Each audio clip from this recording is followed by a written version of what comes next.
नमस्कार, मी पल्लवी. माझ्या चॅनलमध्ये तुम्हा सर्वांचे स्वागत आहे. आज आपण कोबी पराठा करूया.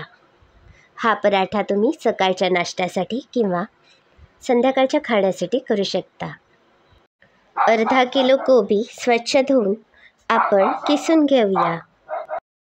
ही आमची बाग आहे. यामध्ये मी बरीचशी झाडे लावली आहेत. हे बघा, हे रताळ्याचे वेल आहेत.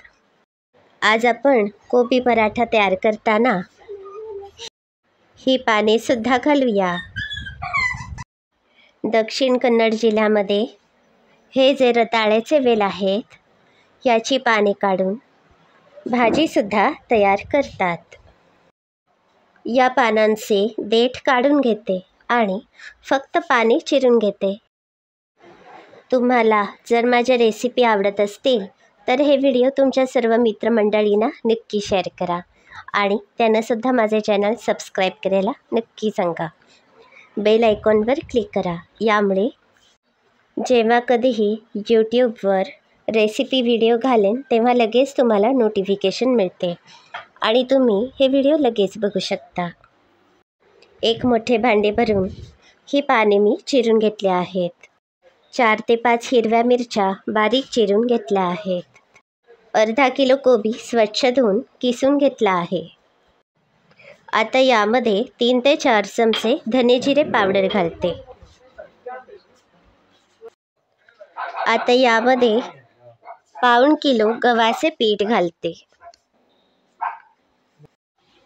आता चांगले मिसळून घेते. 200 ग्रॅम नाचणीचे पीठ घातले आहे. 4 ते 5 चमचे बेसन घातले आहे. 1 मोठा चमचा ओवा घालते. 1 मोठा चमचा हळद घातली आहे.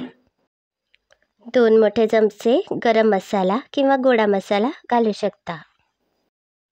तुम्ही घरी स्वयंपाकासाठी जो मसाला वापरता तो यामध्ये घालू शकता.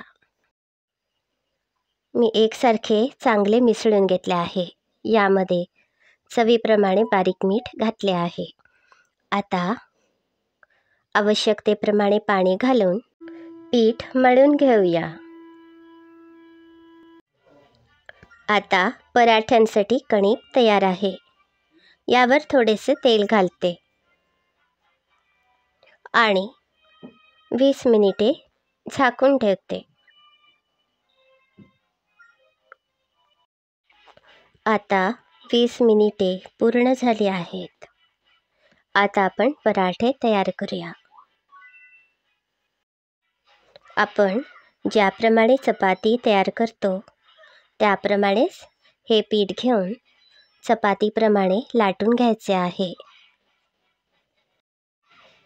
पराठे लाटण्यासाठी मी तांदळाचे पीठ वापरले आहे. याऐवजी तुम्ही गव्हाचे पीठसुद्धा वापरू शकता. आता हा कोबी पराठा मी छानसा लाटून घेतला आहे.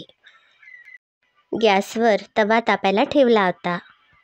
आता आपण हा पराठा दोन्ही बाजूने चांगला भाजूया. मी यावर थोडेसे तेल घातले आहे. याऐवजी तूप किंवा लोणीसुद्धा वापरू शकता. आता आपला कोबी पराठा तयार आहे. या पद्धतीप्रमाणे मी सगळे पराठे तयार करून घेतले आहेत. हे पराठे चवीला खूपच छान लागतात. हे पराठे तुम्ही दही, सॉस किंवा चटणीसोबत सर्व करू शकता. ही रेसिपी आवडली असेल तर अभिप्राय नक्की कळवा. धन्यवाद.